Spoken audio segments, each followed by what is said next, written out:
दोस्तों, भारत हिंदुस्तान के हर सिटीजन नागरिक को फंडामेंटल राइट, जिसे हम लोग मौलिक अधिकार या बुनियादी हकूक कहते हैं, इसके बारे में जानना बेहद ही ज़रूरी है।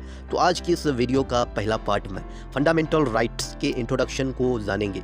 फंडामेंटल राइट हमारे देश यानी कॉन्स्टिट्यूशन ऑफ इंडिया के पार्ट 3 में मेंशन है, जो कि आर्टिकल 12 से 35 तक डील्स करता है।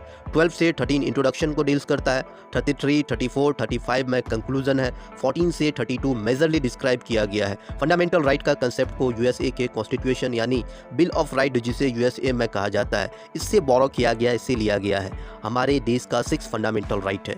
पहला नंबर में राइट टू इक्वलिटी, दूसरा राइट टू फ्रीडम, तीसरा राइट अगेंस्ट एक्सप्लॉइटेशन, 4 नंबर में right to freedom of religion, 5 नंबर में कल्चरल एंड एजुकेशनल राइट, 6 में right to constitutional remedies. Next video में हम लोग फंडामेंटल राइट को फंडामेंटल क्यों कहते हैं, मिलते हैं नेक्स्ट वीडियो में।